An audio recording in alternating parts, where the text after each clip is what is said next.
sa inyo? Amen. Dito? Diba? Dito? Hindi, nung mga first time nyo pa lang. Di ba kung walang nagbahagi ng salita or walang nag-invite sa inyo, wala kayo sa church, di ba? Lahat po tayo, naranasan po talaga natin yung ma-invite. Hindi lang po talaga tayo basta lang pumunta, di ba? Pero meron ding instances na yun nga na pumunta tayo, na kusa. Diba? Kung walang nag-invite, kasi may narinig ako na kusa siyang pumunta doon sa church kasi parang naghahanap siya ng kapayapaan. Yun ay, yun ng Panginoon sa kanya, leading ng Lord sa kanya. So, bago po tayo mag-umpisa, i-declare na po natin yan. Willing po ba kayong magpagamit sa ating Panginoon, yung buhay po ninyo?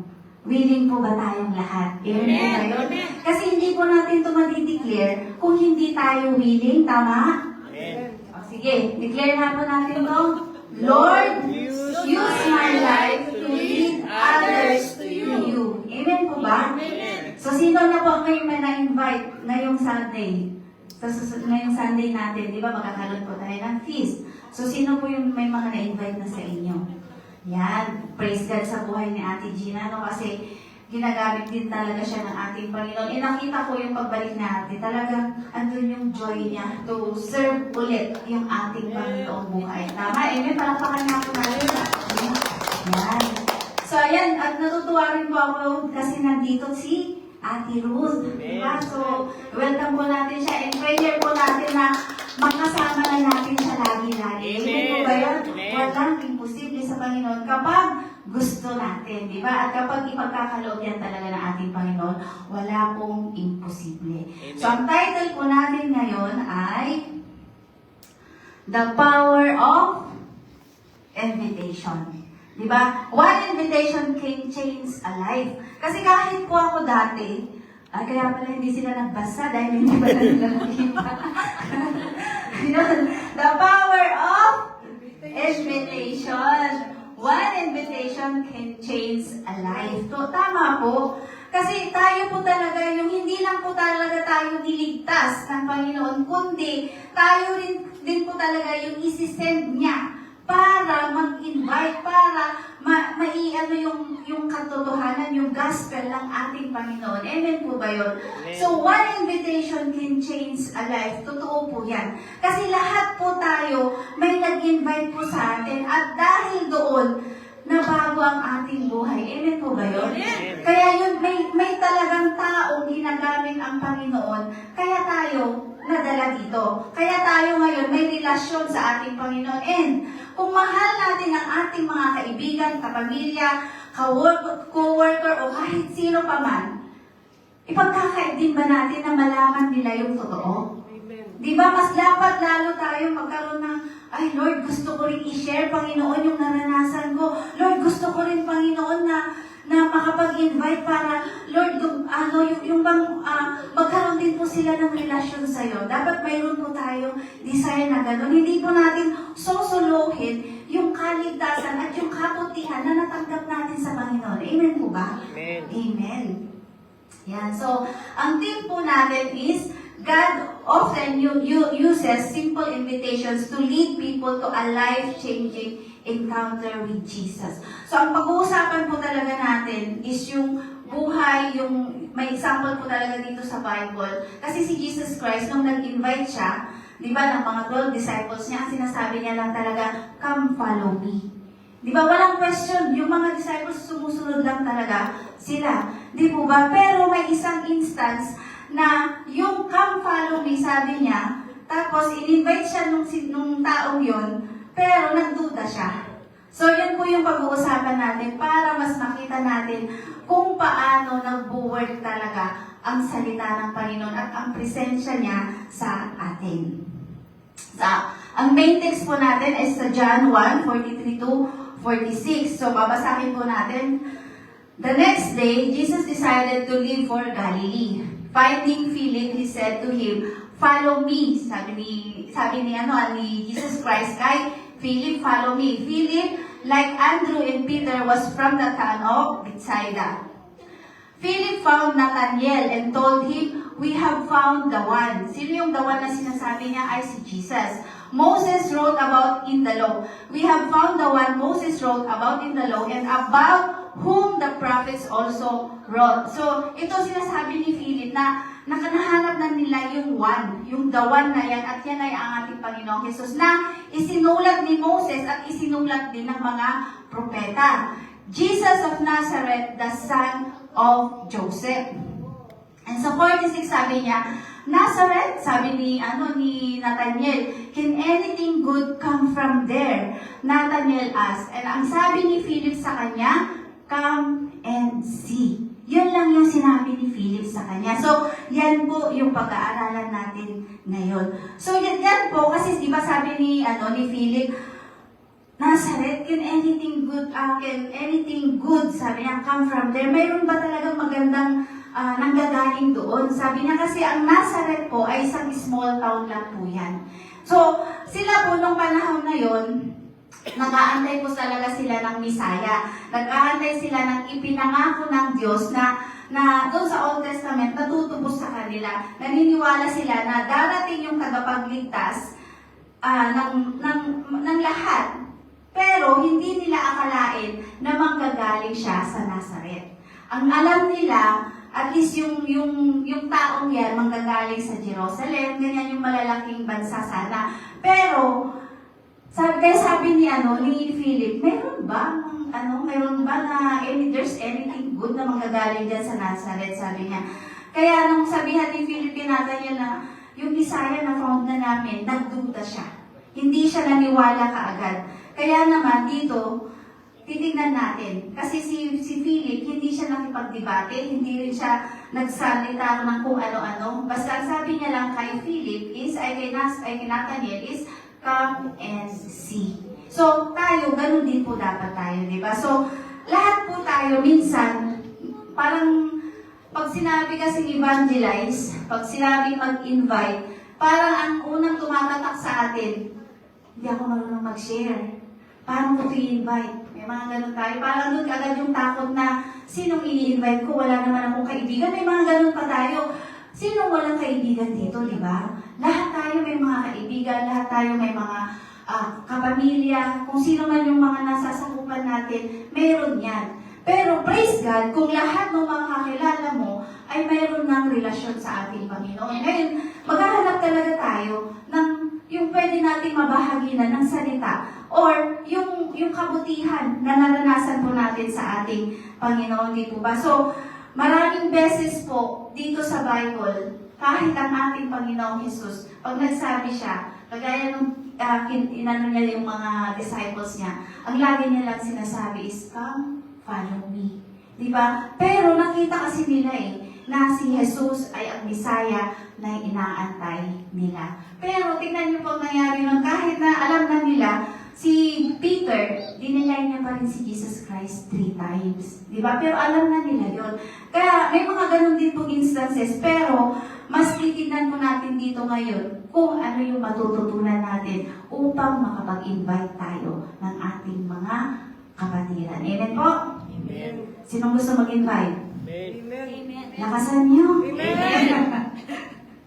Yan. So number 1, na makikita po natin dyan, invitation starts with a personal encounter. Amen po? Amen. Lahat tayo may personal encounter tayo sa Panginoon. Kasi kung wala tayong personal encounter sa Kanya, hindi natin masishare yung kabutihan niya sa atin, di ba? Hindi natin masasabi na, ay alam mo, sis, ang ganda ng ginawa sa akin ng Panginoon, di ba? So, si Philip po dyan, sa John 1:43-45, sabi niya, finding Philip, Jesus said to him, "Follow me." So, ibig sabihin, alam na niya. May na-encounter na niya si Jesus Christ. Ngayon, ang sumunod na ginawa ni Philip, sabi niya dyan, Philip found Nathanael and told him, "We have found the one Moses wrote about in the law." So yan, nakita na, di ba? May na-encounter ni Philip si Jesus Christ. So ngayon, ang ginawa niya, hinanap niya ngayon itong si Nathanael at ibinahagi niya.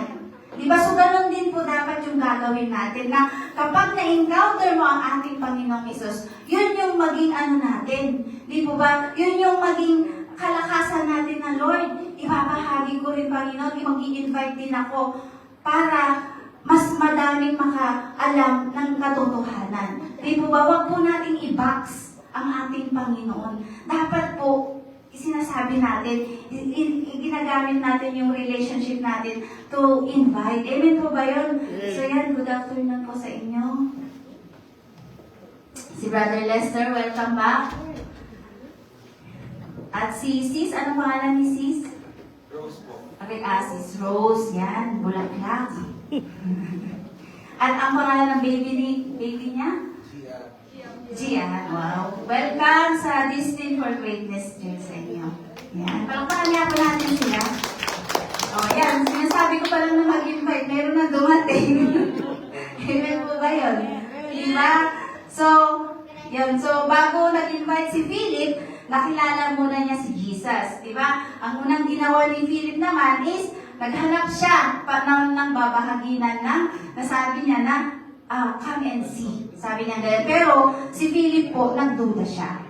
Diba? So, Philip first encountered Jesus personally after meeting Christ. The first thing he did was find his friend Nathaniel and tell him about Jesus. So, tayo po ba, mayroon na po ba tayong na-invite talaga sa church na nagpatuloy?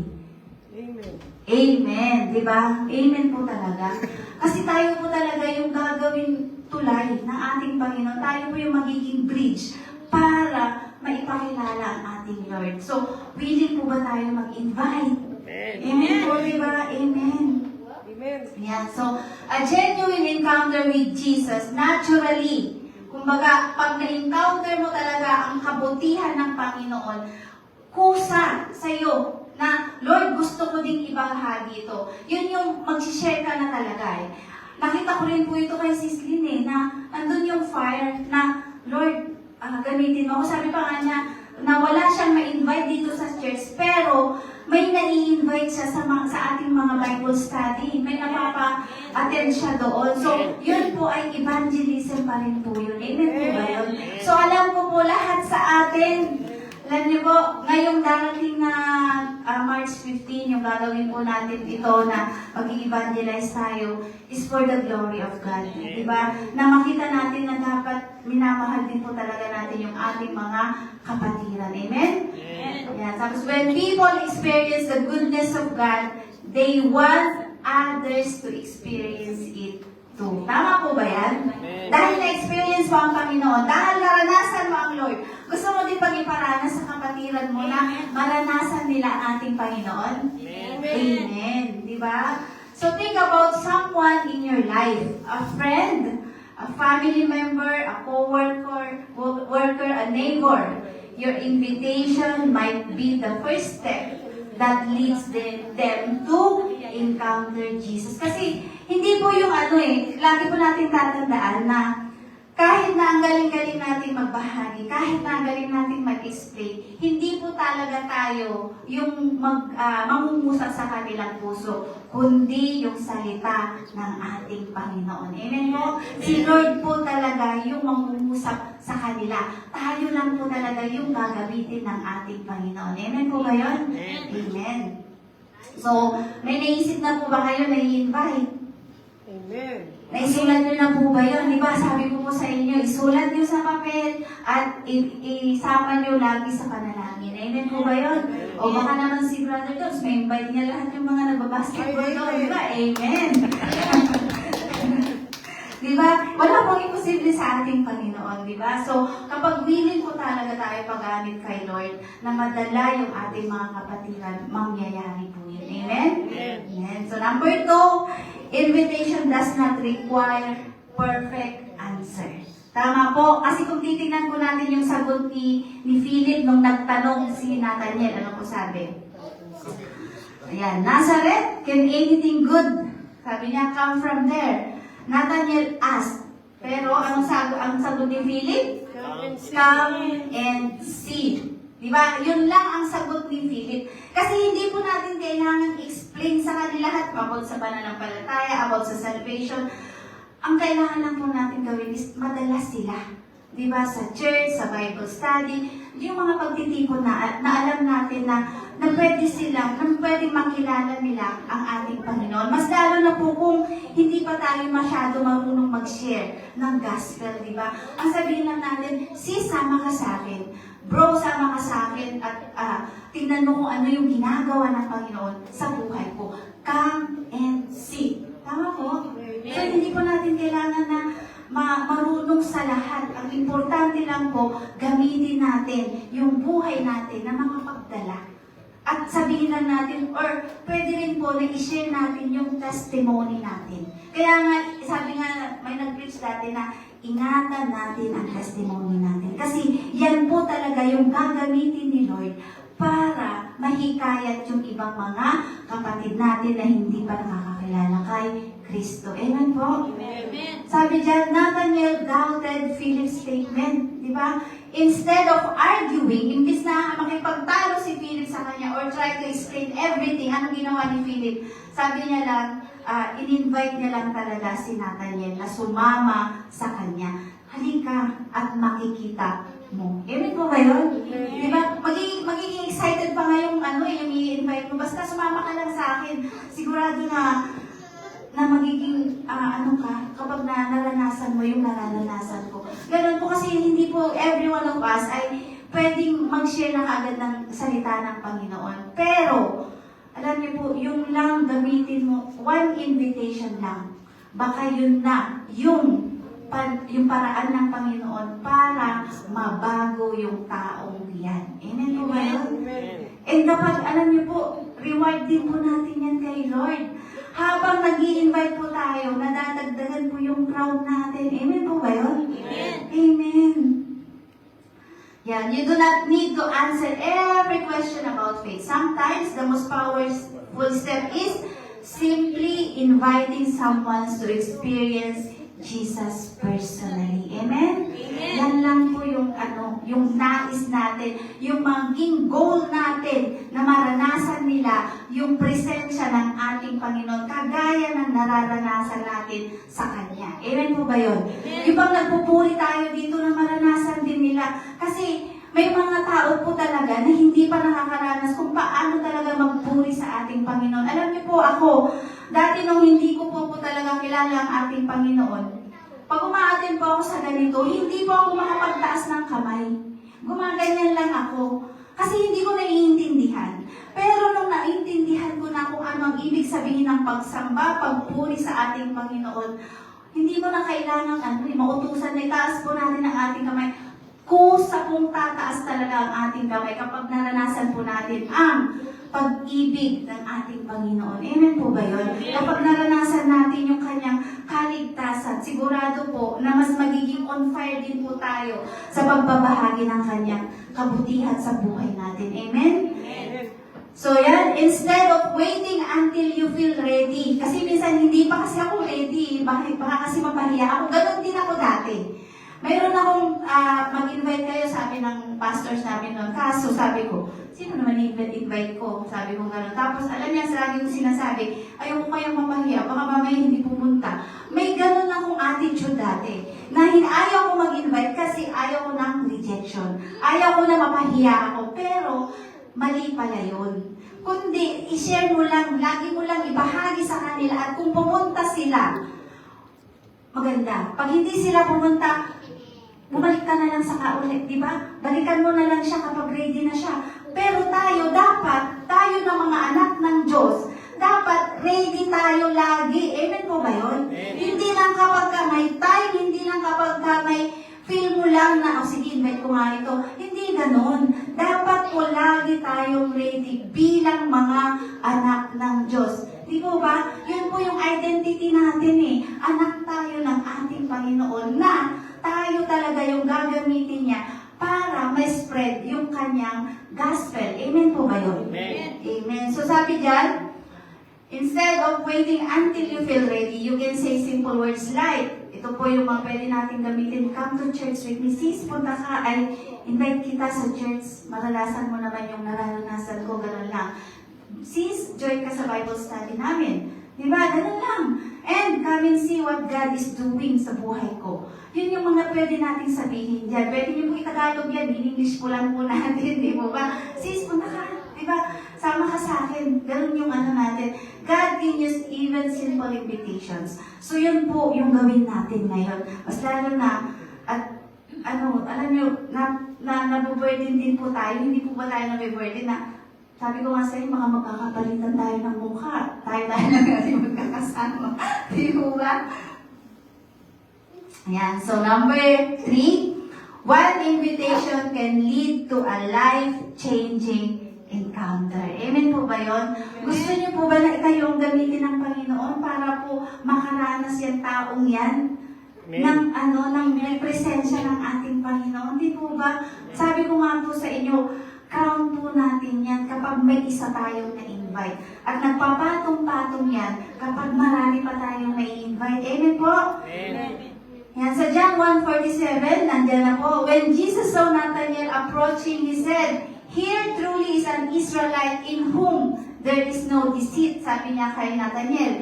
Then, ito po yung tingnan natin. Nathanael declared, ito na po, inihayag na ni Nathanael, "Rabbi," sabi niya sa ating Panginoong Jesus, "You are the Son of God. You are the King of Israel." Di ba ba? Kasi nakita na niya na totoo yung sinasabi ni Philip na siya, na natagpuan na nila ang dawan. At kung sino yung dawan na yan, ay ang ating Panginoong Jesus. Amen po ba yun? Palapakan na po natin si Lord. Diba? Tayo po, lahat tayo dito, natagpuan na natin ang ating Panginoon Jesus. Di po ba? May kanya-kanya na po tayong relationship sa Kanya. Sino po yung walang relasyon pa kay Lord dito? Sino po ang hindi nananalangin? O di ba, lahat tayo nananalangin, di ba? So, ibig pong sabihin yan na mayroon tayong relasyon sa ating Panginoon. And ang ganda po kasi, dineclare na ni Nathanael na, "Rabbi, you are the Son of God." Di po ba? So, yan makikita natin yung the power of invitation na pwedeng-pwede na mabago ang isang buhay ng tao kapag in-invite mo siya. Amen po ba yun? Amen. So, are you willing to invite? Diba? Amen. Naalala niyo pa ba kung sino yung nag-invite sa inyo dati? Dapat pasalamatan niyo yun, di ba? Yung mga naunang nag-invite sa atin, amen! Yan, palakpakan nga natin. Di ba? So yun po talaga di ba? Mas lalo na pag nagpapatuloy na po yan, talagang matutuwa pati yung pati yung nag-invite talaga, di ba? Na, "Lord, thank you kasi ginamit mo yung buhay ko sa kanila." Di ba? Kaya nga po, wag po nating maliitin yung pag-i-invite po natin. Kasi sigurado po na may mababago ang buhay. Amen po ba yan? Amen. Yan. So when Nathanael meet Jesus, everything changed. Nagbago ang naging relasyon, nagbago ang pagtingin ni Nathanael sa ating Panginoong Jesus. Through that encounter, he recognized that Jesus was the Son of God. Amen po ba yan? Lahat po tayo alam natin that Jesus Christ is the Son of God and siya po ang nagbigay sa atin ng kaligtasan. Siya po ang nagmamahal sa atin ng tunay. At kaya naman po yun, ibahagi po natin yun sa ating mga kapatid. Amen? Amen. Yan, Philip did not change Nathanael's life. Sinong nagbabago sa buhay ni Nathanael? Jesus. Si Jesus. Kaya nga po lagi kong sinasabi sa inyo na kapag may in-invite ka, basta ipanalangin mo yan. And then, hayaan mo talaga na si Lord yung mangusap sa kanila. Habang nililay hands mo siya, habang pinag-pray mo siya, kahit pangalan lang yan or picture lang yan. Lord, mangusap ka sa puso niya, Panginoon, na pagdating ng March 15, makakasama ko siya sa simbahan. Amen po ba yun? Madadala ko siya sa simbahan, Panginoon. Ganun po yung gawin natin kasi si Lord walang imposible. Kahit pangalan lang yan, alam niyo yung pangalan na yan, kilala yan ni Lord, di ba? Kung sino yan, alam niya. Walang imposible sa ating Panginoon. So, ang gawin lang po talaga natin. But Philip's invitation made the encounter possible para kay Nathanael. Amen po ba yun? At ganun din po sa atin, di ba? Kaya po dahil natin na-encounter ang ating Panginoon. Bakit? Dahil may nag-invite sa atin. Amen po? Amen. Yun po yung cycle ng evangelism. So yan, never underestimate the power of inviting someone to church or to hear the word of God. A simple invitation can lead someone to salvation and a transformed life. Amen po? Yan po dapat yung maging goal natin, na yung mga kapatiran natin na hindi pa nakakakilala sa ating Panginoon ay makareceive, makatanggap ng salvation and at the same time, matransform yung buhay nila. Yung transformation po, alam natin na hindi yan yung agad-agad. Pero, alam niyo po, habang nagpapatuloy kasi tayo, binabago tayo ni Lord. Kahit po tayo na nakakakilala na kay Lord, kahit po tayo na mayroon ng relasyon sa Panginoon, araw-araw pa rin po tayong binabago ng ating Panginoon. Amen po ba yun? Kaya nga po si Kristo dapat lagi siya yung una sa buhay natin. Amen po? Amen. Amen. So, conclusion po natin. Many of us are here today because someone invited us. Tama? Someone cared enough to say, come to church, come and listen, come and see. And because of that invitation, we encountered Jesus. Amen po? Amen. Tama yan, di ba? And now, it is our turn. Tama po? It's your turn to invite. Amen po? Amen. Amen. Mag-invite po ba tayo? Amen. Pupunuin po ba natin tong church? This coming March 15. Amen. Di po ba? Now, it's our turn. Sabi mo sa katabi mo, it's your turn to invite. Do not turn around. So lahat po tayo, dapat na-invite tayo. Isa man yan, dalawa man yan, tatlo man yan. Praise God. Kasi ginamit ang buhay mo na makapag-invite. Amen po ba yun? Amen. It's our turn. Amen po? Amen. Diba? Remember this truth. You may not change someone's life, but your invitation might lead them to the one who can. At yan po ay ang ating Panginoong Jesus. Amen po ba yun? Kaya po, gamitin natin yung ating buhay na makapag-invite. Di po ba? You may never preach a sermon. Hindi po lahat mabiyayaan na makapag-preach. Di po ba? Kasi gift po ito. Lahat po ng, mayroon tayo gift. May gift po ng, na sa sermon, kagaya ko po dito, may gift po na magaling mag-evangelize, may gift po na magpakanta, yung mga ganun. Lahat po yan gift. So, dito po sabi, you may never preach a sermon, but you can invite someone and say these 3 powerful words. Ano po yan? Come and see. Amen? Amen. So, bago po tayo mag-end, tingnan niyo po yung tabi niyo. Tingnan niyo po yung mga Upuan. empty seats na yan. Come and see. Marami po bang empty seats? Marami po bang walang nakaupo? Marami.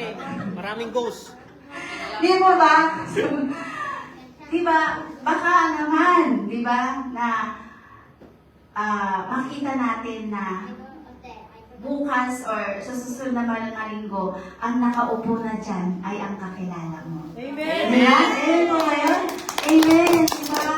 Baka naman ang mga nakaupo na dyan ay kapamilya mo. Di ba ba? Or co-worker mo. Di ba? So, wala pong imposible sa ating Panginoon. Basta willing po tayo magpagamit sa Kanya. Amen po? Ano po sabi ka sa kanina? Lord, use my life to lead others to you. Amen po ba yun? So, magkaroon po tayo ng heart na may invite yung ating mga kaibigan. Amen po ba yun? Di ba? Kasi po, alam nyo, one day, kapag nasa heaven na po tayo, biglang may nagpupuri sila doon, no? Nag-praise sa ating Panginoon. Tapos may biglang lumapit sa'yo, umiiyak siya. Sasabihin niya sa'yo, sis, thank you.